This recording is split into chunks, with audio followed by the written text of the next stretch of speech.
Muy bien, amigos, bienvenidos nuevamente al canal. Es un gusto enorme que estén acá y el gusto es doble si nos planteamos a nuestro invitado el día de hoy, porque después de varios años y después de una conversa que ha podido ser más larga en el previo de esta entrevista o de esta conversación, porque realmente no creo que vayamos a plantear acá una entrevista formal, ni mucho menos. Es un enorme placer contar con la presencia acá del profesor Ivo Hernández. El profesor Ivo Hernández, bueno, conocido, ampliamente conocido por ustedes, no amerita mayor presentación porque por años nos ha deleitado prácticamente con sus análisis a propósito de nuestra política nacional e internacional. Y el día de hoy, cuando faltan pocas horas para que se lleve a cabo la elección presidencial 2024 a los Estados Unidos de América, tenemos el orgullo y el placer de contar con él para hablar un poquito de esta elección Trump-Harris y, bueno, ver qué es lo que podemos esperar, cuáles son las particularidades de esta contienda en específico. En fin, Ivo, un gusto tenerte nuevamente por acá. Bueno, después de tanto tiempo, hemos conversado al cabo de tantos años, de tantas cosas, pero hoy para hablar un poquito de la elección en los Estados Unidos. Te mando un abrazo enorme, Ivo. Gracias, Neomar. Un cordial saludo a tu audiencia. Muchísimas gracias por esta invitación. Siempre es un placer poder repartir ideas con las personas que están pensando estos temas. Y además, como decía en estos días, hace alguien, un periodista, estas elecciones norteamericanas no son elecciones norteamericanas. Prácticamente que el mundo entero debería votar porque esto va a tener consecuencias globales. Entonces había uno que decía, aquí deberíamos estar votando todos porque realmente todos estamos metidos de una manera o de otra en esta especie de sancocho que es la política internacional, en donde todo tiene ligazón con todo, ¿no? Así es. Bueno, aunque creo, Ivo, entonces vamos a arrancar por uno de los temas que son las expectativas a nivel mundial. Que hay gente que ha sostenido una cadena de justamente de expectativas a propósito de si gana Trump o si gana Harris respecto de lo que es su situación local o de lo que pueda impactar esto en determinadas regiones del mundo.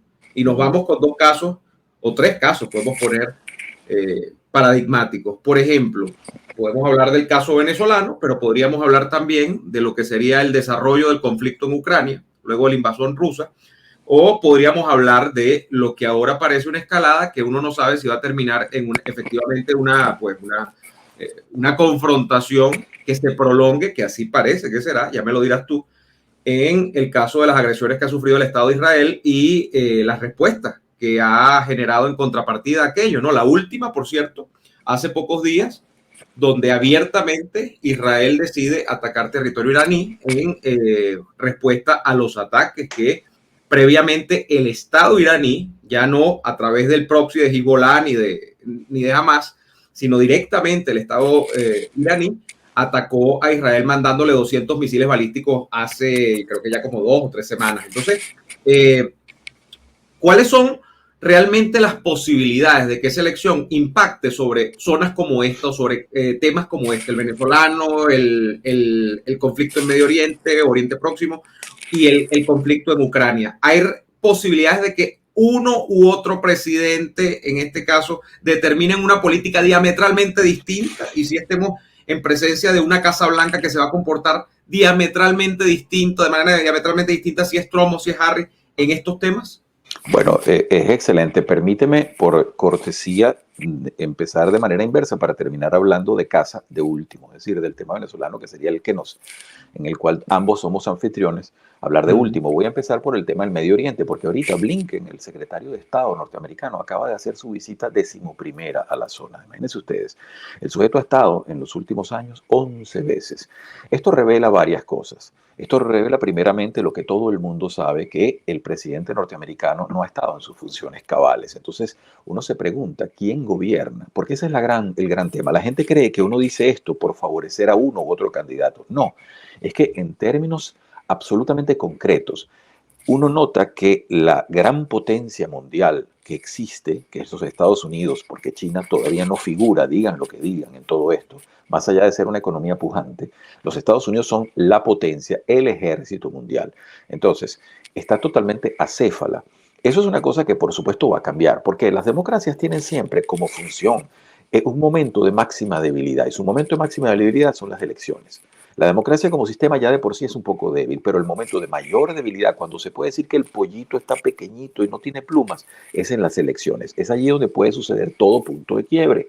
Allí es cuando pueden suceder intervenciones extranjeras de tipo por vía de ataques de internet, por vía de ataques mediáticos, una cantidad de, porque el momento es muy frágil, ya que la voluntad popular es una cosa que se dice muy fácil, pero manifestarla requiere una cantidad de procesos concretos que son vulnerables, es decir, que se pueden atacar, porque hay muchas formas de hacerlo. Entonces, aquí hay que decir una cosa también, pie de página, que ya esto comenzó, las elecciones norteamericanas comenzaron desde hace 2 meses porque hay gente votando por correo, muchísima. Entonces, esto es una cosa que ya incluso algunos estados están dando unas bocas de urna, unos estimados, unas cosas, todo eso se está hablando. Entonces, eso como primera medida. Israel y Palestina, y el tema del todo el Medio Oriente, porque Israel está en este momento bajo ataque por diversos puntos. Uno habla solamente del caso de Hamas, pero tiene el caso de Hezbollah en el Líbano, tiene el caso de los iraníes, que son además los maestros del juego, que son los que han venido financiando por debajo de cuerda toda esa cantidad de movimientos terroristas, porque Hezbollah y Hamas, sin el cheque de los iraníes, eso no llega a ningún lado. Entonces, ¿qué es lo que sucede? Bueno, lo que hemos visto es algo complicado. Para los que tengan un poquito de memoria, y nos vamos a los años 70, Israel ha vuelto a hacer lo que siempre hace mejor, ha desarticulado completamente las estructuras de estas organizaciones terroristas, fracturó completamente a Hamas y a Hezbollah, de forma que quizás sea irreparable, por lo menos en el corto o mediano plazo. Es decir, ahí tienen que replantearse todo. Las fracturas que el Mossad ha logrado en las líneas de mando de toda esa gente, desde aparatos comunicativos, aparatos estratégicos, se acabó todo. Y a los iraníes les movió tanto la mesa que los ayatolás se notó que eran simplemente tigres de papel en muchos sentidos. Es decir, les movió el régimen de tal manera que si estos tipos siguen, este ataque de Israel fue de respuesta y lo que hicieron fue atacar unos sitios objetivos como diciendo, podemos hacerlo. Pero no hicieron más de eso. Entonces, los ayatolás se ven en la situación. Recuerde que los ayatolás es un régimen que es un régimen de un montón de sujetos con un aparato represor, pero el pueblo iraní no está con esa gente, para nada. Entonces, ahí hay una oposición que puede tomar las riendas del asunto si los ayatolás siguen debilitándose. Tienen un problema económico severo, tienen una cantidad de cosas que están allí. Entonces, Israel volvió a hacer lo que siempre hace, su capacidad de respuesta. Israel es casi un estado espartano, eso la gente quizás no lo sabe. Es un estado donde casi todo el mundo hace un servicio militar que es bastante exigente. Usted ve por la calle muchachas y muchachos jovencitos con unos armamentos enormes, porque es un estado preparado para la guerra. Y la guerra la sabe hacer y la hace bien. Ahora, el problema del Medio Oriente es mucho más complicado. Entonces, nuevamente Israel mostró que en logística y en táctica es prácticamente invencible. El problema es la estrategia, es decir, a largo plazo. El problema palestino hay que resolverlo. Aquí esa gente no se puede borrar del mapa, tanto como es absurdo que haya gente y niñitos ricos en Estados Unidos diciendo desde el mar hasta el río, Palestina, todo eso es mentira, que usted va a borrar el Estado israelita, loco, eso no puede ser. Del mismo modo que eso no es posible, tampoco es posible lo opuesto, usted no puede borrar a Palestina del mapa. Entonces, de alguna manera, en alguna forma, no sé qué solución, pero ahí va a haber que sentarse a hacer algo. Y probablemente sea Israel el que tenga que tomar esa deducción. Y Estados Unidos, desde los acuerdos de Camp David y todas esas cosas que han venido pasando y que en algún momento llegaron a estar muy cerca y que los propios palestinos con Al-Fatah en aquel momento y después jamás han estado saboteando porque les conviene también. Porque también aquí hay mucha gente haciendo plata. La gente se cree que los palestinos... Mire, ahí hay gente vendiendo a otra gente de los propios de ellos. Entonces ahí hay gente con plata que después están metidos en los Emiratos, en otras partes, con unas vidas de lujo, viviendo de venderle ideología y de ese pacto sinvergüenza entre la izquierda que puso los movimientos de masa y el terrorismo islámico. Entonces, vienen a las universidades aquí a hacer un montón de desastres y a decir un montón de mentiras que no tienen coherencia con lo que está sucediendo allá, que es un montón de gente que está sufriendo, pero sufriendo la opresión de ellos mismos, porque jamás los usan como escudos humanos. Eso no es un misterio. Entonces, como primera medida, sí va a haber, para tu pregunta, si Estados Unidos puede tomar allí, sí puede hacerlo. Que este señor Blinken esté 11 veces yendo, ya prácticamente me imagino que tendrán la habitación reservada del hotel para que el sujeto llegue, porque ya tantas visitas, pero eso revela que el sujeto no tiene el autoritas para resolver un tema, no es Estados Unidos que lo está haciendo, no ha habido una posición en ese sentido. Yo no sé si Kamala Harris será la persona, yo sí puedo decir que hace 4 años Israel y Arabia Saudita estaban haciendo unas conversaciones muy serias en donde llegaron a ententes y acuerdos diplomáticos. Una manera de ver los ataques del 7 de octubre, los ataques contra la población israelí civil que ejecutan los terroristas de Hamas, es decir, estos son los iraníes tratando de reventar los acuerdos que se están formando con los sunitas y entonces metiendo a esta gente aquí para desarticular todo ello. También se puede ver de esa manera. Entonces, todo eso sí es un punto. Segundo punto, Ucrania. Perdón por extenderme, pero es que los puntos que adelante, me han puesto adelante. son buenos. Ucrania. En Ucrania ya todo el mundo está llegando a la misma conclusión. La guerra debe detenerse. ¿Por qué razón? Porque no va a quedar Ucrania. Porque Ucrania está inmolando casi toda la gente pensante y joven que tiene. Y ese no es un país tampoco tan grande poblacionalmente, porque Rusia, a pesar de las cantidad de advertencias y de sanciones que se le ha hecho a la Unión Europea y Estados Unidos, la economía rusa, de acuerdo al Fondo Monetario, lo que está haciendo es crecer. ¿Por qué? Porque están sacando el petróleo por vía de India, porque tienen todo un mercado negro o gris, como usted lo quiera ver, y siguen sacando su gas y siguen. Además, Europa es un juego completamente doble cara, donde por un lado te dicen una cosa y por otro lado compran gas ruso, aunque sea por intermediario. Entonces, evidentemente a Putin no lo están debilitando las sanciones, eso ya está claro. Mientras que Zelensky ya no puede vivir sin el oxígeno externo, ya eso es un paciente en coma a nivel económico. Ucrania sin el dinero exterior no ve. Cada vez que Zelensky lo que sale es a pedir plata, pues Zelensky se lanza una gira.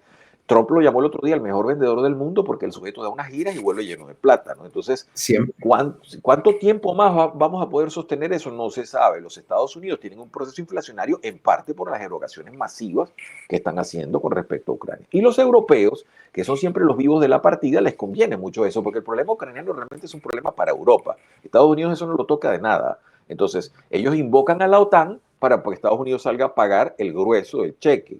Y entonces, bueno, están diciendo que hay que mantener. Todo el mundo quiere que la situación se resuelva. La cosa es ya cómo se va a resolver, qué tipo de acuerdos se van a lograr de todo esto. No es una situación agradable aquí. Aquí va a haber que tragarse un par de sapos, pero la situación puede ponerse mucho peor y nadie debe olvidar que digan lo que digan, estamos hablando con una potencia atómica y eso cambia los términos del discurso.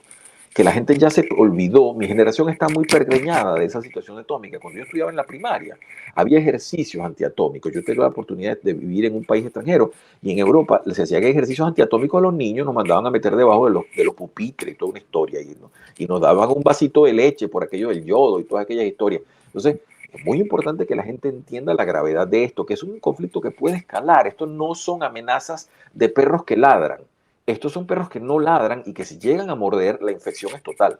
La septicemia es inmediata. Es decir, una explosión atómica traería para el planeta una serie de explosiones atómicas posteriores y esto sería un desastre. Entonces, hay que empezar a tratar de poner los términos. En el caso de Ucrania, Trump ha enfatizado muchísimo el hecho, yo no sé, claro, Trump en su manera espectacular de dar discursos, ¿no? De que él resuelve eso en 5 minutos, de que él se sienta, y la política sabemos que no es así, ¿no? La política, pero tú ves, por ejemplo, en el caso de Ucrania, una posibilidad mayor de una resolución a través de este mecanismo de negociación, donde, bueno, se detiene la guerra con Trump que con Kamala, me imagino, porque las relaciones internacionales son y no son así. Es decir, por supuesto, hay una cantidad de formas que manejan, pero también hay una situación de decisiones y sí hay un factor personal en donde los mandatarios se sientan. Después que usted ve esos periodistas que andan ahí, que ponen a la gente sentada y les toman fotos, y tal, ellos se van. Y cuando ellos se van,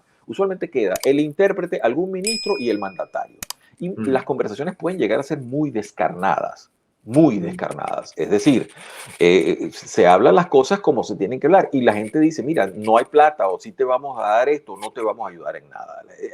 Ahí se puede llegar a ser bastante directo. Entonces, insisto, lo que se ha puesto sobre el tapete es que Estados Unidos desde hace más o menos año y medio, 2 años, no tiene un presidente realmente activo. Nosotros nos vinimos a dar cuenta de lo que inspectore todo el mundo en la Casa Blanca sabía, que el sujeto estaba desvariando. Cuando lo pusieron en un debate, el sujeto pues, seguramente tiene un efecto de senilidad, no se sabe, y no pudo. Entonces, de allí a trancas y a barrancas, sacó la directiva del Partido Demócrata una candidata del sombrero. Y digo, esta va a ser la candidata.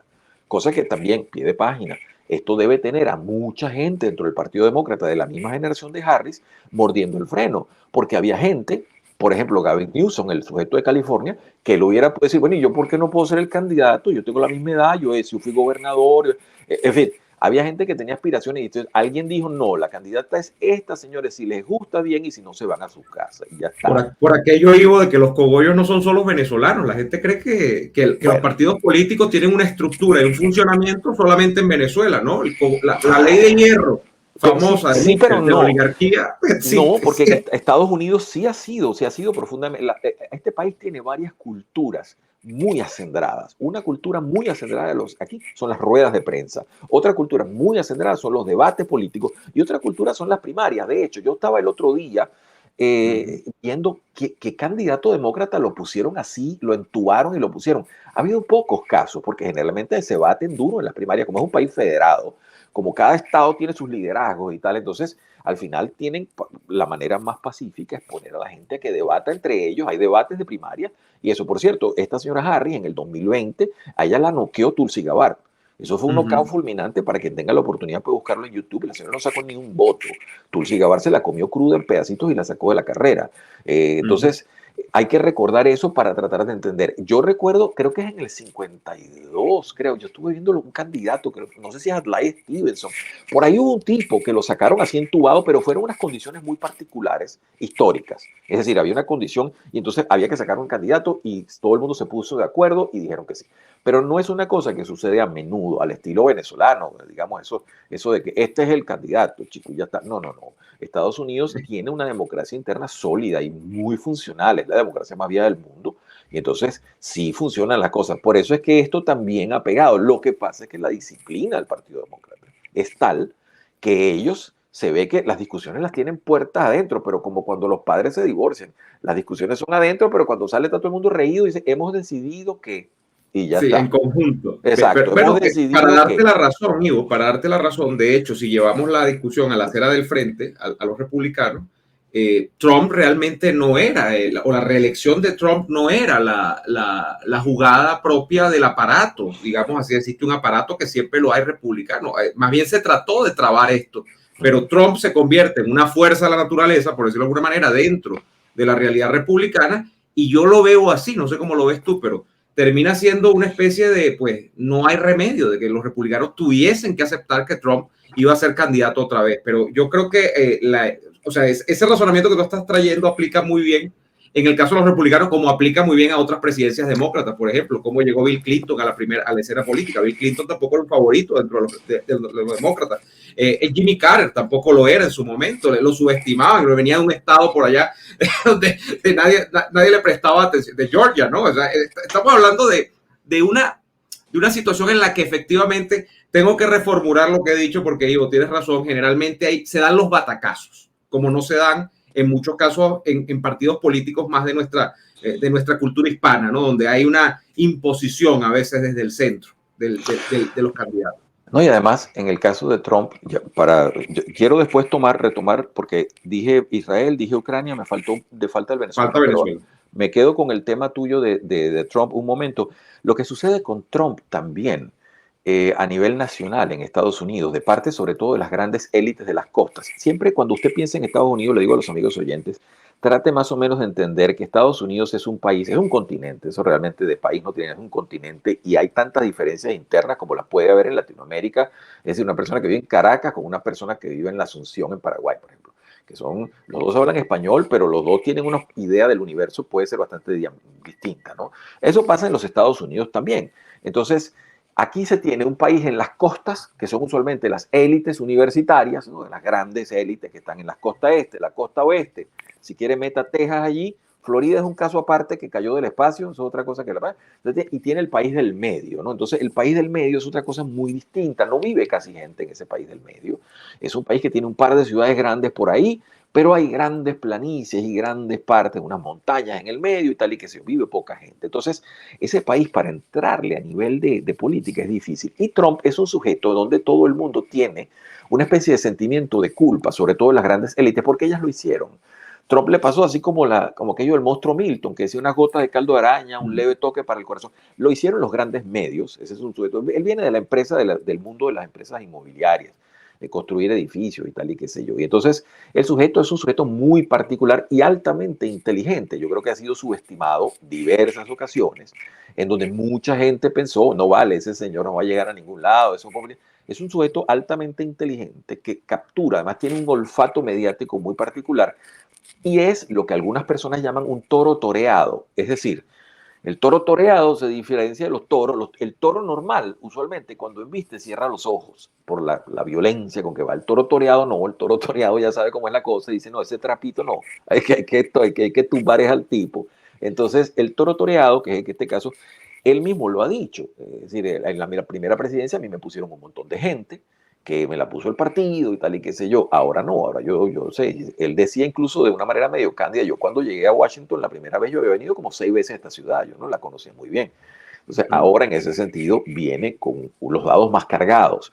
Y es un sujeto que, repito, le habla a los norteamericanos con mensajes y metamensajes. Los norteamericanos son el país que inventó a Superman. Los norteamericanos son el país que inventó a Iron Man y todos esos superhéroes de Marvel, y eso viene de aquí. Este es un país que tiene un culto al héroe, que la gente no lo ha medido. Cuando a Trump le dan un tiro en la oreja y el tipo se cae y se para con el puño y se levanta, mire, los norteamericanos, la emoción interna que eso produjo en este país no debe ser subestimada, porque ahí está el culto al héroe, más allá de que el sujeto lo sea o no. Es decir, así como nosotros en Latinoamérica tenemos sujetos que dan un golpe de estado y se van corriendo, que eso ha pasado, ¿no? Y se van corriendo en lo que ellos están acostumbrados a disparar, pero cuando les disparan entonces salen corriendo. Eso ya ha pasado y sueltan las armas y salen corriendo. Bueno, así, este sujeto le pegan 2 tiros, le traspasa la oreja. Es un milagro que no lo hayan matado. Y el tipo se para y dice, vamos a luchar, vamos a luchar. En la mentalidad norteamericana eso cala muy profundo. Usted tiene que entender, mire, este es un país donde los niños en la escuela cantan un himno que dice lo siguiente, lo cantan todos los días los niños, los himnos de la escuela, se llama el himno de la batalla de la República, y dice, así como Cristo nació más allá del mar y dio su vida para salvarnos, vamos nosotros a morir para hacer que la gente sea libre. Entonces imagínense ustedes, ese misionarismo lo tiene mucha gente, más allá de que sea cierto o no, eso no es el punto. Entonces, ese culto al héroe, ese culto, este tipo lo ha invocado y lo ha manejado. Para el norteamericano común, lo que llaman aquí el blue collar worker, el trabajador, bueno, el obrero, el hombre que se para a mover este país. A propósito, Ivo, de eso, te voy a preguntar rápidamente antes de que caigamos en lo de Venezuela, que bueno, está por ahí orbitando, está orbitando. Claro. La pregunta es muy simple. ¿Qué representa Kamala Harris, qué representa Trump en sentido de esa población de los Estados Unidos? ¿A dónde van? ¿Cuáles son sus sectores de llegada, digámoslo así? Bueno, ahí tenemos justamente con tu propio análisis una inversión muy interesante de los batacazos. El Partido Republicano casi siempre había sido el partido de ciertas élites económicas, así como de la familia Bush, petroleros, gente establecida y tal. Bueno, y los demócratas eran los tipos de los partidos, de los sindicatos. Bueno, se invirtió. Ahora todos los millonarios, con excepción de Musk y 2 o 3 por ahí, todos los millonarios de Wall Street están completamente con la candidatura demócrata, todos los académicos, toda la gente pensante está con ellos, el pueblo ya no es el que está con Trump. Entonces aquí se invirtieron los valores. El Partido Demócrata por ello está sufriendo una desnaturalización de la cual ellos pueden ganar, ellos podrían vencer, pero no van a convencer, porque el partido está escindido internamente, ya que la identidad se les movió. Entonces, aunque ellos ganaran aquí, ellos están en este momento tomados por grupos radicales de izquierda que se han enriquecido. Entonces estamos hablando del estilo sujetos de Bernie Sanders, esos así, sujetos multimillonarios hoy en día, o el propio Obama, que Obama es un sujeto que vive en uno de los sitios más donde viven la gente ultra rica, en Martha Vineyard, una cosa así, unas islas ahí. En Massachusetts, sí. De donde vive la gente, pues ahí no llega ni usted ni yo. Eso es así como vivir en la Horchila, una cosa así. Allí se dieron cuenta, Ivo, que la inmigración ilegal era un problema. El mismo día que se le pararon 3 inmigrantes ilegales a alguien en la casa. Bueno, el sujeto sale de esa mansión y viene acá a decirle a los negros tienen que votar por Kamala. Esas son cosas en las cuales, si usted tiene un poquito de perspectiva histórica, usted se va a dar cuenta, bueno, aquí hay una cosa, este muchacho que viene de Chicago, que ahora es un multimillonario, pues está desdibujado, aquí hay una cosa desdibujada. Repito, usted puede hacer guerra mediática, me pueden silenciar a mí, pueden callar todo esto, pero al final estas son razones medulares y las razones medulares tienen que ver con la esencia de la persona y esto no lo va a cambiar nadie. El Partido Demócrata está escindido, está tomado por un grupito que se hizo con el poder, el grupito de California, de Sanders, Pelosi y tal y qué sé yo. Estos sujetos se apoderaron de la cuestión, pero ese no es todo el partido. Y el partido, sea que gane, si gana va a demorar más en llegar a pensar sobre su identidad. Si pierde, probablemente sea más rápido. Va a tener que repensarse, porque ellos venían, repito, ellos eran el partido de la línea dura, ambientalista, no esta línea farandulera de ambientalismo tonto de andar ensuciando las obras de arte. No, ellos vienen como este señor Robert Kennedy, del ambientalismo que viene desde Santa Bárbara de California en el año 69. Duros, vamos a salvar el planeta, vamos a no contaminar, a usar esa especie de línea. Ellos vienen de la línea de los sindicatos, ellas vienen de la línea de los trabajadores. Vamos, ahora no pueden, ahora la candidata Harris es una candidata que le habla a las universidades, a los niños ricos, ella no le está hablando a los trabajadores, no tiene ningún discurso para ellos, no los representa.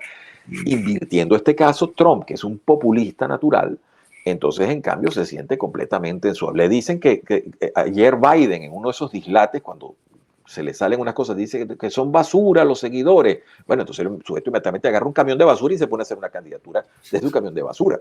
Ahí tiene usted un populista. Es decir, si usted va a hablar de los medios, usted ese sujeto en el aspecto mediático no lo va a derrotar. No lo va a derrotar. Ya eso lo entendió Bloomberg en la campaña anterior, cuando trató con todo su aparato y no pudo. Y ahorita tiene, esta es otra cosa para ti como periodista y para los amigos que nos escuchan, esta es una campaña interesantísima a nivel periodístico, porque la academia y los periodistas pues se quitaron aquí las caretas, aquí el periodismo es una cosa abismalmente radicalizada a favor de la candidata Harris, ¿no?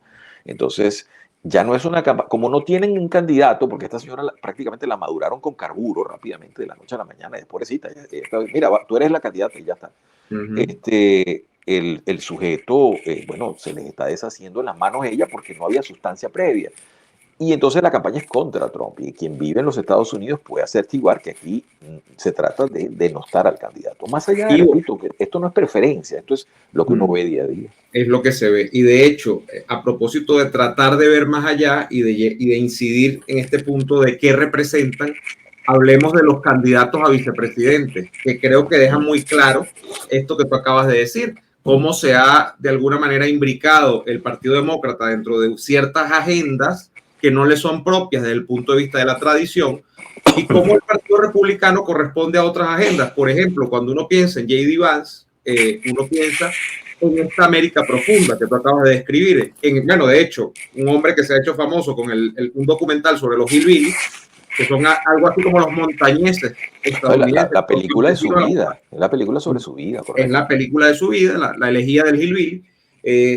Uno ve esto que tú acabas de decir. Y cuando uno mira para el otro lado y ve al señor Waltz de Minnesota, que además entonces los temas sobre los que más se le conoce opinión son aborto, diversidad sexual, leyes a propósito de hacer la discriminación, eso que llaman discriminación positiva, que no sé cómo esto puede ser bueno, pero bueno, discriminación positiva como un fondo importante. Sí.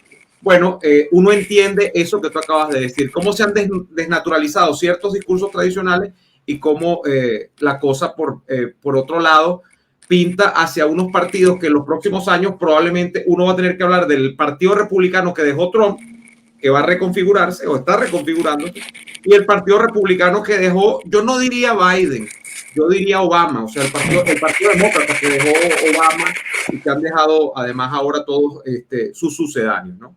Tengo dos puntos en cuanto a este fascinante tema que acabas de poner sobre la mesa. Lo primero, el tema generacional.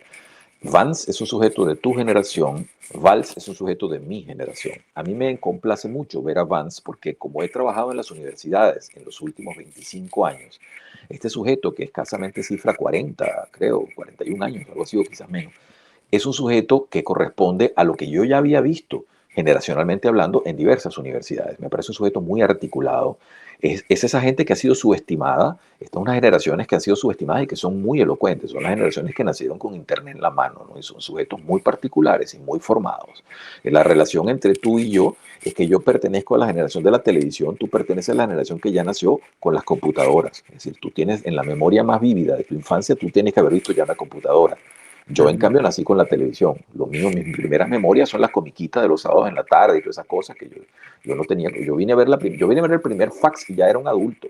Y cuando vi un fax pensé que se estaba acabando el mundo porque me acuerdo perfectamente cuando un sujeto me dijo, mira, meto esta foto aquí y sale por allá. Y yo decía, no puede ser, sí. Y el primer email y todas esas cosas. Eso para ti ya pertenece a la transparencia. Tú lo ves como algo normal. Entonces, Valls es un sujeto, además de todo ello, que está tratando de corporizar un sentimiento, muy bien dicho, de esta llamada política identitaria. ¿Qué es la política identitaria?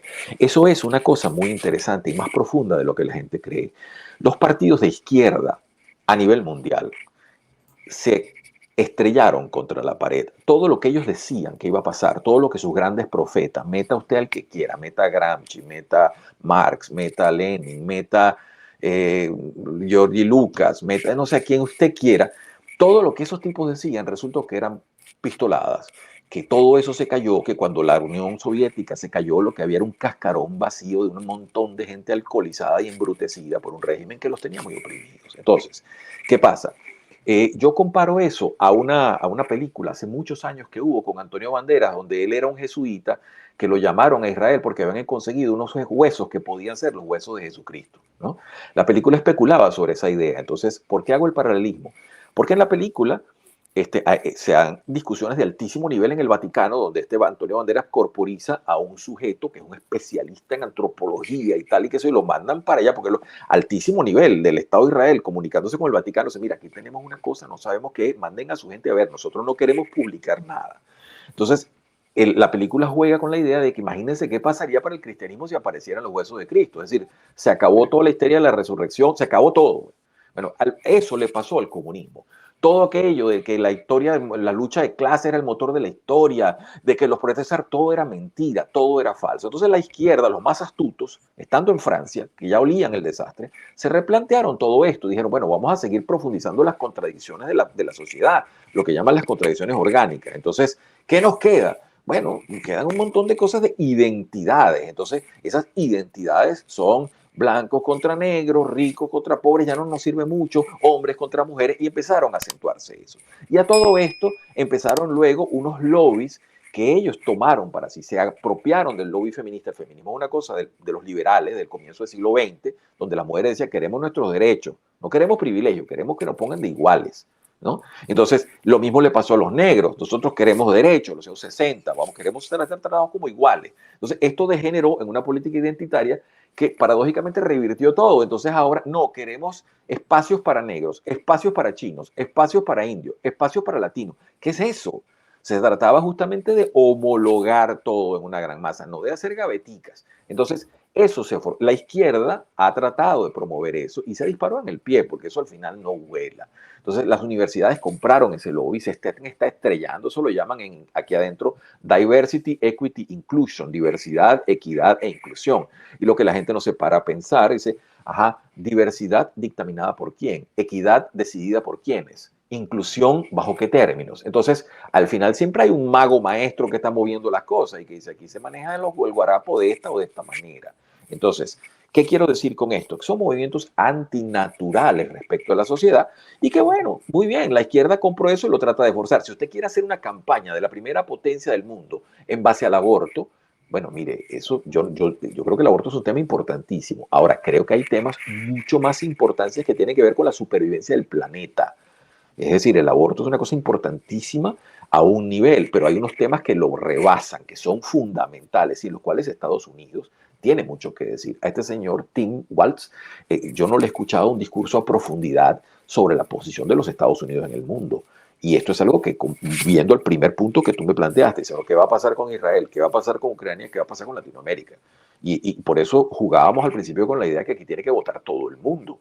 Porque esto es que estamos hablando, es que la gente no se crea, por favor, ese discursito periodístico. No, porque China está dominando. Mire, con calma. China son dos países, las costas y China interna. Las costas viven en el siglo XXI, China interna vive en la Edad Media. Ese es un país que tiene una cantidad de problemas enormes, que tiene una cantidad de situaciones. Yo no digo que no están avanzando, claro que sí, están avanzando en infraestructura, son impresionantes y todo eso, y que quizás la guerra con Taiwán puede hacer que venga en el futuro y todo eso. Pero hoy, en este momento, Estados Unidos es la potencia mundial. Económicamente lo acaban de demostrar. Cuando la economía americana crece, todo el mundo se pega al portaaviones, señores. ¿O es que ustedes creen que toda esa economía china lo que hace es una economía de exportación? O sea, Ivo, el cuento de los BRIC es el cuento de los BRIC, China es China. O sea, Estados Unidos siempre hay una gente que quiere una contranarrativa. No, porque claro. Mire, señores, vamos a hablar claro. Rusia con todo lo que está. Rusia tiene una economía más pequeña que muchos países europeos. Lo que pasa es que tiene un arsenal atómico, por eso mi consideración a nivel de realismo político. Pero hay que entender las cosas. China es un país que tiene, pero tiene una cantidad de problemas y tiene una economía exportadora. Es decir, China, si no le compran las cosas, se apaga porque no tiene mercado interno. Porque es al revés de Alemania. Alemania tiene un gran mercado interno y exporta lo que le sobra. En China exportan y consumen un poquito, pero los chinos no pueden consumir esa cantidad de peroles que están dándole al mundo. Ellos viven de eso y está muy bien y eso ha servido para crecer y va a seguir creciendo y hay una cantidad de cosas muy importantes y son vitales en África y en Latinoamérica, están comprando de todo, es cierto. Pero repito, hoy en día Estados Unidos es la potencia mundial en muchos sentidos. Entonces, volviendo a nuestro punto, uno no escucha a estos vicepresidentes, sobre todo en el caso de Valls, hablar de esto. En el caso de Vance, lo tienen muy asaeteado internamente, pero a mí me complace, insisto, generacionalmente, ver que la gente que viene, es decir, que los sujetos que hoy ahorita tienen 38, 40 años, tienen ese nivel de articulación y de coherencia. Y no les ha tocado fácil. Ese muchacho, la mamá era una drogadicta. Es una persona que él lo cría la abuelita, porque la mamá es una persona consumida por las adicciones, etcétera, etcétera. Lo cual es un problema interno muy importante en Estados Unidos. Eso no lo ve la gente fuera.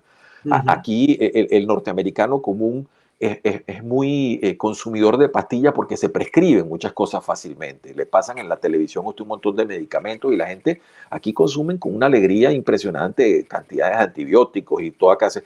Entonces, así como eso, se le generó la epidemia del fentanilo porque la gente estaba adicta al Vicodin y otra cantidad de medicinas. A la oxicodona, todo el mundo de los opiáceos. Exacto, todos los opiáceos, muy bien dicho. Estados Unidos es yo diría, Ivo, Estados Unidos es la mayor representación de eso que algunos posmodernos han llamado la sociedad hedonista por excelencia, o bueno, no la han llamado así, la llamo yo, pero es la sociedad que elude el dolor. Bueno, lo que este famoso surcoreano que está de moda ahora, Byung-Chul Han, dice, bueno, que él bebe, ¿no?, de todos esos posmodernos, ¿no? Pero entonces él dice, es una sociedad paliativa, absolutamente. Porque ¿cómo es el tratamiento paliativo? Bueno, la idea es evitar el dolor a toda costa. Entonces, Estados Unidos es una sociedad que evita el dolor al punto de volverse adicta. Y bueno, ese muchacho, Vance, corporiza primero la persona que vivió eso en primera, ahí protagonista del hecho, y el sujeto se va al ejército para ayudarse a pagar su carrera, que es una cosa que aquí le hace mucha gente, que se van al ejército una cantidad de años para que los ayuden a pagar la universidad. Entonces, él corporiza un poquito ese self-made man, esa persona que se hizo a sí mismo. Eso es interesante. Entonces, a todas estas, el otro candidato, repito, tiene una campaña un poco más emotiva, Valls, pero muy carente de sustancia medular. Y probablemente vida a vida se pueda decir que Vance tiene una confrontación con los hechos fundamentales de la existencia más fuerte, a pesar de ser bastante más joven. Eso es importante entenderlo. Por cierto, pie de página lo que acabas de citar, y te agradezco, este coreano, que la gente lo habla, ese coreano escribe en alemán y su nivel es altísimo, expresivo en alemán. Yo no sé cómo lo hace, que debe ser que se escribió allá. Yo he leído un par de libros y el alemán es muy alto. Lo digo como pie de página, que la gente, porque uno lo lee en otros idiomas, pero yo leí sus libros originales y digo, wow, este sujeto, más allá de las ideas que yo a veces digo, pero Ivo nunca ha escrito ni en coreano ni en inglés. Él ha escrito toda la vida en alemán, porque bueno, se afincó en Alemania y allí se quedó. Pero todos los que hemos tratado alguna vez de escribir un email en alemán, pues sabemos que... Saben ustedes la pesadilla que eso es. Bueno, mira, perdón por la escuela. No, extraordinario. Ivo, yo creo que, bueno, vamos a... Tú, no quiero abusar de tu tiempo, no hemos hablado ni de las encuestas ni de los estados, aquí podríamos estar 3 horas, pero fíjate, el tema de Vance y de Valls, además de ser ellos mismos los candidatos a vicepresidente, que por supuesto es un nombre, allí tenemos que plantearnos y este es un tema que poco se discute, don Ivo, es el asunto de la sucesión dentro de los proyectos de poder, tanto demócrata como republicano. Es muy claro, es clarísimo que la sucesión republicana, o sea, Trump, además es un hombre que está bordeando los 80 años, y que, bueno, a la gente le puede encantar Trump, y seguro que este programa lo van a ver muchas personas que son fans de Trump, pero eso no quita el hecho de que Trump es un hombre que no va a poder seguir mucho más tiempo en el poder, que este va a ser su último mandato, si es que logra ser electo el 5 de noviembre, y que hay que plantearse es la sucesión, y parece muy clara en el proyecto de poder que encarna este caballero Vance, que tú acabas de describir tan minuciosamente. Ahora, en el caso demócrata, allí vienen las preguntas que no se avivan ahorita, sino que se avivan en el mismo momento en el que da el traspié Joe Biden el día del debate, porque eso plantea una sucesión de alguna manera que fue disruptiva, o sea, una sucesión de hoy para hoy, de ahorita para ahorita. Y fíjate todo lo que se complicó. Allí el papagayo, lo que pasa es que no lo tenemos muy claro, pero ahí el papagayo con la esposa del señor Obama, con el señor Newsom en California, que quería aspirar, pero que luego entonces las aguas se calman y dicen, no, bueno, la señora Harris es la que es la candidata. O sea, allí hay un tema de las sucesiones de los proyectos de poder de los partidos. ¿Cómo lo ves tú, Partido Demócrata y Partido Republicano, de aquí a 10 años? ¿Cuáles son esas configuraciones a partir de lo que ya hemos dicho también, del tema ideológico y cómo se han volteado incluso los sectores que representan?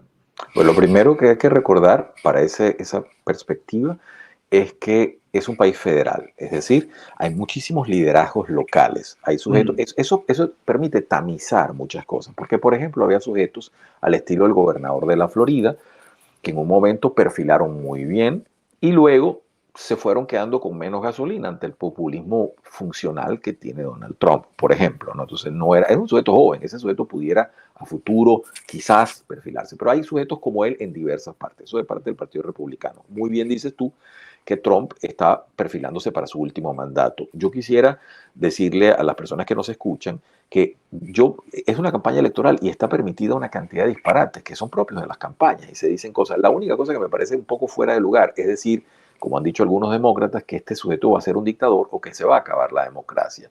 Yo no creo que eso esté planteado, yo creo que dentro de 4 años volverá a haber elecciones de una u otra manera y esto seguirá. De manera que no creo que eso esté planteado. Los que conocemos de dictaduras, sobre todo en Latinoamérica, conocemos que es una cosa que tiene raíces mucho más profundas que simplemente una actitud. Eso por ahí, eso y las comparaciones con Hitler que me parecen absolutamente fuera de lugar, como una persona que ha vivido varias décadas en Alemania y conoce algo del nacionalsocialismo, la gente no tiene idea de lo que está diciendo cuando dice eso solamente porque retóricamente le gusta decir una cosa que puede ser asombrosa, pero eso no tiene nada que ver.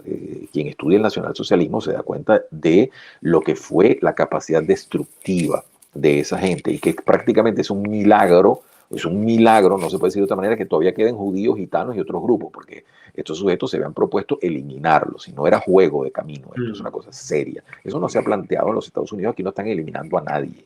Es decir, lo que pasó, la llamada solución final, eso no es juego, eso no es una retórica, eso no es una cosa.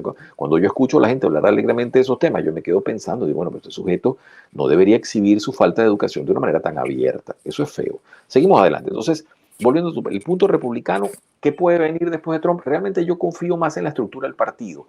Me llama la atención ese viraje que hablamos al comienzo, que se fueron un poco más hacia el trabajador, hacia el hombre de la calle.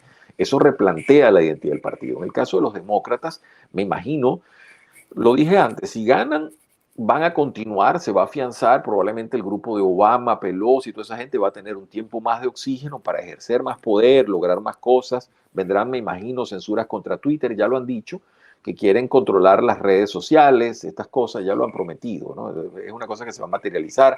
Me imagino que algunas fortunas se van a consolidar, los medios van a tener un segundo oxígeno muy importante. Puede ser en ese sentido algo más represivo. El partido tiene a la larga que replantearse de nuevo todo esto. Ellos están tomados por un ala de izquierda que no representa el grueso del partido, que por disciplina el Partido Demócrata se ha tragado muchas cosas. Pero insisto, si uno raspa, y yo he tenido la oportunidad de hablar con un par de ellos, no hay tanta felicidad, porque lo que sucedió no vuela. Es decir, todo, en política la forma también es el fondo, no es lo que usted hace, sino cómo lo hace. No es que usted se divorcie, sino cómo se divorcia, cómo fue ese divorcio. Si fue un divorcio donde la gente, bueno, amistosamente fue un juzgado, firmaron, bueno, gracias, hasta luego, o empezaron a tirarse platos y hubo que llamar a la policía. Entonces, en este caso, el hecho como todo pasó, que Biden, de repente, hasta una semana antes del debate, nos dicen, el sujeto está muy bien, este sujeto está perfecto, está lúcido, vemos en un debate, bueno, lo que todo el mundo vio, nos dio sentimiento, porque a nadie le gusta ver a una persona sufrir, y mucho menos en público. Entonces vemos que el sujeto estaba tratando de buscar las ideas que no tenía, que no podía hacer. Entonces, de repente, así de la nada, el sujeto lo renuncian, yo supongo que alguien lo renunció, porque no, con un tweet. Entonces, usted no puede renunciar con un tweet a una campaña. Y entonces de la nada nos dice, mire, y la candidata es esta. Y entonces de repente todas las bondades. De repente esta señora era un genio que no nos habíamos dado cuenta que lo teníamos. Entonces, todas las bondades. Yo vivo en los Estados Unidos en estos momentos y aquí hay una cosa que es como la radio nacional, que se llama NPR, National Public Radio. Bueno, eso debería más bien llamarse National Democratic Radio, porque esas emisoras tienen básicamente 3 grandes lineamientos. Uno, todo lo malo que sucede y ha sucedido en la historia lo hizo Trump.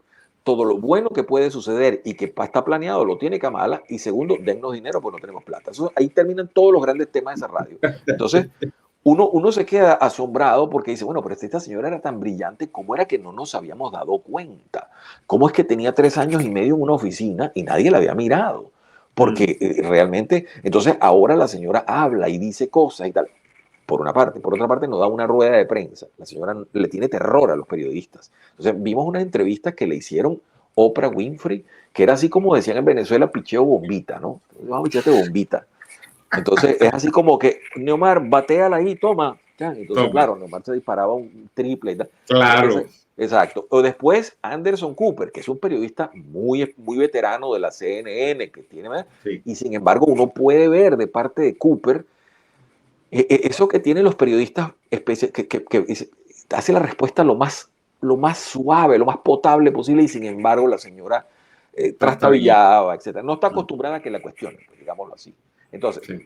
Eso va a obligar al partido, a ese partido que escogió esa candidata de esa manera, lo va a obligar a decir, bueno, señores, lo que nos trajo hasta aquí no nos va a llevar más lejos. Tenemos que replantearlo. Y eso va a venir, eso muy probablemente. Entonces van a venir dolores de parto, cambios de idea. Yo creo que esto del diversity, inclusion, de la gente de pelo de arcoíris, de eso, es una cosa importante. Son agendas importantes, no deben descartarse, pero no son agendas determinantes porque son minorías muy pequeñitas, que hay que cuidarlas, que hay que respetarlas, pero que uno no puede hacer la política del país en base a esas minorías. ¿Me explico? Es decir, la disforia de género, para tocar un tema muy importante para la agenda de LGBT. Exacto.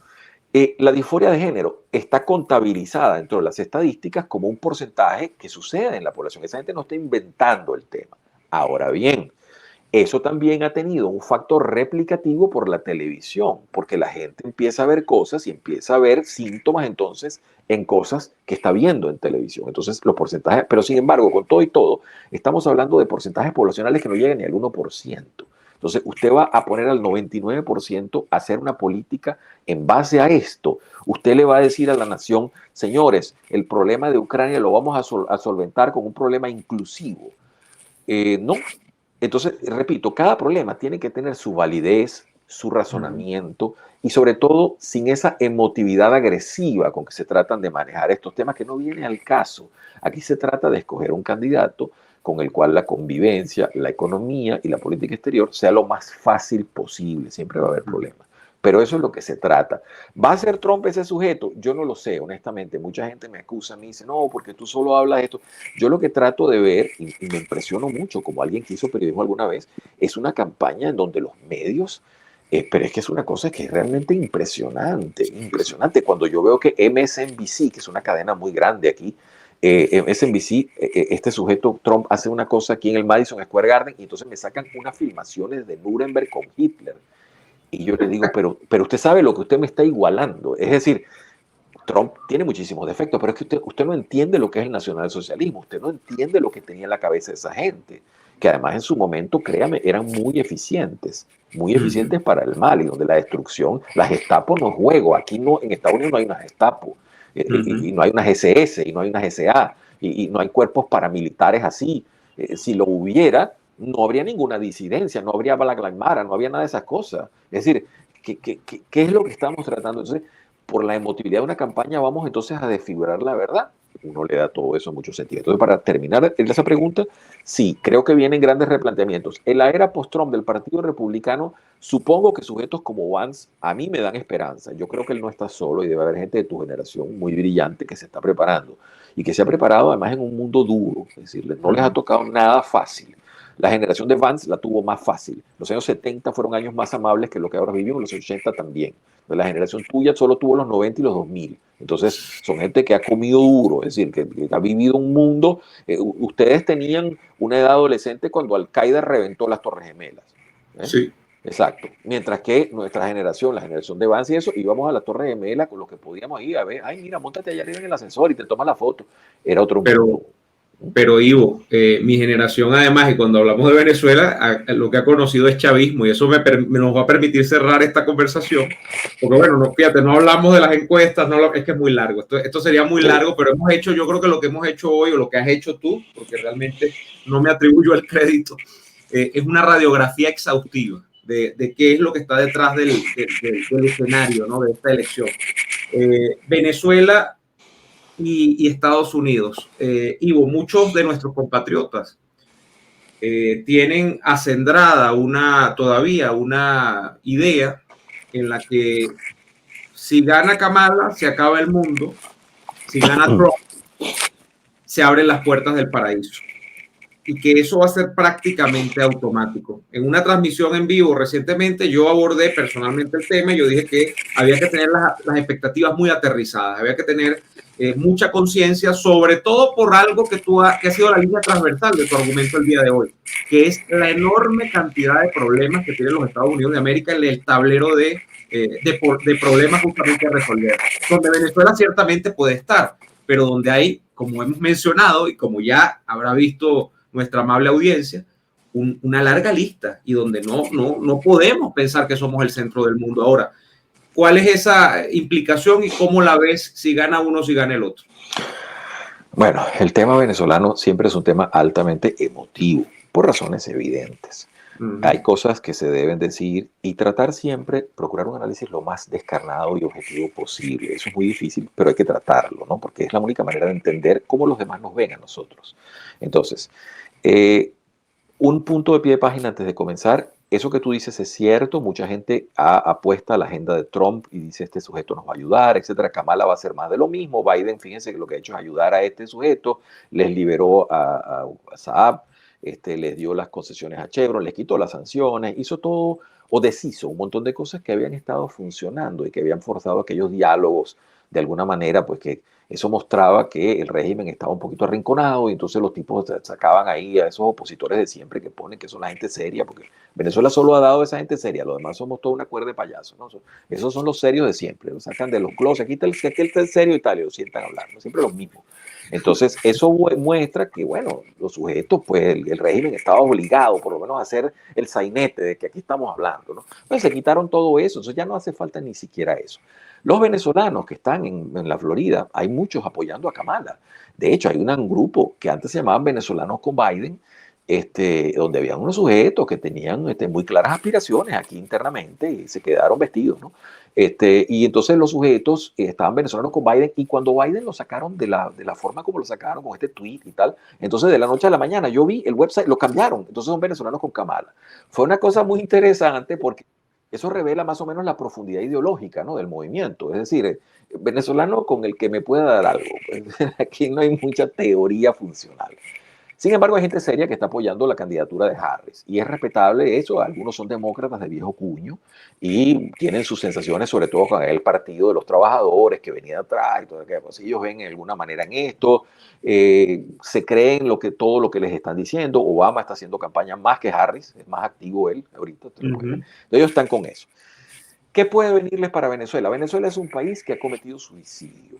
Te lo pongo de esta manera. Si usted tiene en una familia un familiar que se suicidó, lo hablo en primera persona porque en mi familia hubo una persona, un primo lejano que se suicidó. Al principio todo el mundo tiene mucha pena y luego el tema cae en una especie de olvido y luego ya no se toca más. Entonces, como es un país que decidió dejar de ser para convertirse en una especie de pequeña haciendita al estilo Nicaragua, entonces, bueno, mucha gente dice, bueno, ¿qué va a pasar? Para los Estados Unidos sí somos un tema y alguna vez lo fuimos. Para Trump es el tema permanentemente. Venezuela cada rato, pero es por las razones de que estamos supuestamente mandándoles malandros, asesinos y tal, y él lo usa como una medida, porque efectivamente sí ha habido unos ilegales venezolanos venidos acá, no se sabe si son del Tren de Aragua, pero así se dice, que están por ahí dando vueltas. ¿Va eso a concretarse en alguna acción respecto a Venezuela? No lo sabemos. Lo que sí se puede decir es que no le va a costar mucho a Trump hacerlo un poquitito mejor que Biden. Es decir, no poner un sujeto como el colombiano González, que estuvo allí desarticulando, porque no articuló nada, desarticulando las relaciones con nuestro país. Eso no se puede. El régimen hubiera podido tener una confrontación más directa de parte de la administración norteamericana que la que ha tenido. Eso ha sido lamentable. Pero también recuérdese, por el mismo árbol burocrático, tiene que ver con las personas que van a estar a cargo allí. Una cosa de ser presidente que la gente olvida es que usted tiene una cantidad de nombramientos directos. Bueno, ahí vamos a ver entonces a quién me vas a poner. Y de acuerdo a eso. Una cosa a favor de todo esto es que Trump tuvo un desencuentro con la llamada oposición venezolana. Eso también repercutió en mucho de su no accionar. Es decir, que nosotros tenemos una oposición variopinta, donde hay gente muy seria, pero mucha gente que vive de serlo, y vive muy bien de serlo, eso también está claro. Y este hombre que ha tenido un olfato para reconocer a quien tiene enfrente, le presentaron algunos de estos sujetos y él los pudo reconocer. El interinato, infelizmente, dentro de sus argucias internas para hacer dinero, pero no para buscar la libertad de Venezuela, en Estados Unidos fue rápidamente diagnosticado, ¿no?, como unos sujetos que están arribistas, que están buscando los titulares rápidos, pero no tienen una estructuración de fondo. Y el interinato pues perdió la gasolina por eso. Y muy probablemente nadie quiso apoyar eso, porque más allá de la emotividad con que se manejó el tema, al final cuando decimos, bueno, ¿qué vas a hacer tú con todo este apoyo? ¿Qué vas a hacer? No hicieron nada.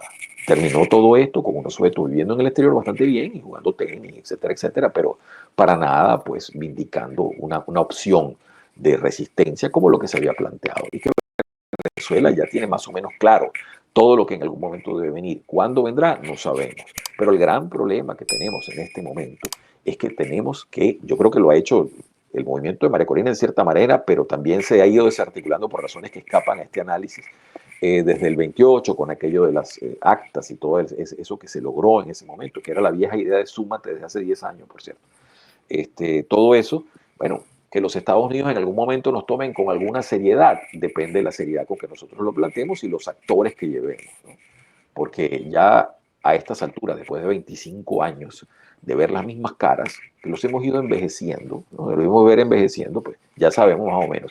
El caso venezolano me recuerda a mí una canción de Serrat, tú que eres un hombre culto musicalmente. Hay una parte donde él dice, en una canción llamada Pueblo Blanco, dice, el sacristán ha visto ponerse viejo al cura, el cura ha visto al cabo y el cabo al sacristán, y mi pueblo después vio morir a los tres. Entonces nosotros tenemos una cantidad de octogenarios que supuestamente son los tipos que sí saben, y esos octogenarios tienen sus delfines, entonces son los tipos que nos mandan, y cada vez que hay una negociación, entonces sale fulano. Entonces uno ve que y a veces se pelean. En estos días había una pelea por Twitter de dos sujetos que ya uno no sabe, se estarán peleando por unas latas vacías, unas botellas vacías, yo no sé cuál es la pelea y se insultan. O por un financiamiento internacional. O por un financiamiento internacional, pero definitivamente que por el bienestar del país no es ese pleito. Entonces, eso es lo que podemos decir, que ellos se quieran o no se quieran, eso es importante para ellos. Que lo que nosotros queremos son opciones para que Venezuela pueda resurgir y ser el gran país que fue, es algo que estamos esperando. Y me imagino que los Estados Unidos escucharán propuestas en la medida en que esto sea viable y apoyarán una u otra. Pero, como decían antiguamente, el hombre propone y Dios dispone. Pero si usted no propone nada, no le van a disponer nada. Usted tiene que hacer una proposición, porque si no le va a pasar como el sujeto que decía, Dios mío, que me quiero ganar la lotería, y el hombre rezaba todos los días, me quiero ganar la lotería, y entonces llegó un momento en que Dios se le aparece y dice, mira, yo tengo todo el deseo de que tú te ganes la lotería, pero cómprate el ticket. Compré un número, ¿verdad? Exacto, comprate el numerito, porque es que yo no puedo hacerlo. Entonces, repito, eso será con Kamala, eso será con Trump, realmente no lo sabemos. Yo creo que cualquiera de los dos está en capacidad de hacerlo un poquito mejor que lo que hizo Biden. Y empezaría por nombrar un sujeto más articulado que Juan González, no sé cómo se llama el sujeto. Juan González, que desapareció de la escena, él renunció hace un par de años, creo. Y claro. Esos son grandes cargos que después uno vive de la fama de eso. Y ya me imagino que tendrá una cátedra en algún lado. Y entonces no, fue tal cosa. Pero hizo un enorme daño al sujeto.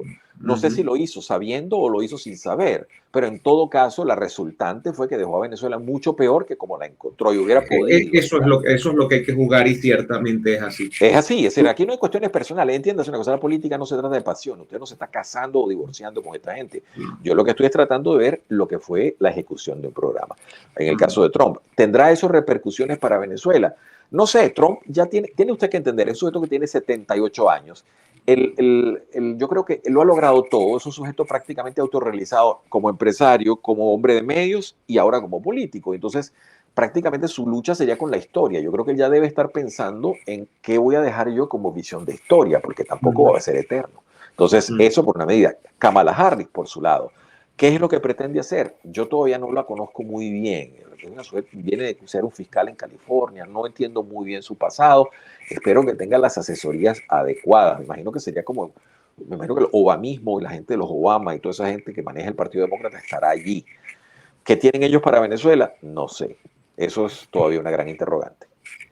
Don Ivo Hernández, ha sido un enorme placer reencontrarnos en esta charla. Y bueno, de verdad, Ivo, agradecerte por tu tiempo, por tus explicaciones. Ivo Hernández es profesor universitario, bueno, periodista, politólogo, consultor y más que otra cosa, como le dije al principio de la conversación, un amigo. Ivo, gran abrazo desde Caracas y de verdad agradecido por tu tiempo el día de hoy. Muchas gracias. Y te iba a decir, gracias a ti por esta invitación, a la audiencia también. Y me iba a decir a toda esa cantidad de títulos muy buenos que me pusiste y miembro de la diáspora venezolana, que como siempre le digo a la gente, la diáspora se resbala en lo seco y se para en lo mojado. Hay gente muy seria, muy meritoria que está afuera. Y para todos ellos, desde aquí siempre un gran abrazo, igual a los que están en Venezuela resistiendo. Todos somos venezolanos. Este país es mucho más grande de lo que nos podemos imaginar. Es mucho más grande que su circunstancia actual, diría yo, don Ivo. Gran abrazo a Ivo Hernández. Muchísimas gracias a ustedes, amigos, por acompañarnos el día de hoy. Nosotros, como siempre, estamos abiertos a sus comentarios, que nos dejen un like si les gustó, que seguramente que es así, que se suscriban al canal y que pues difundan este contenido entre sus relativos, entre sus familiares y entre sus conocidos para que puedan acceder a estas opiniones tan interesantes que se han abordado el día de hoy. Amigos, nos vemos en una próxima oportunidad. Hasta entonces.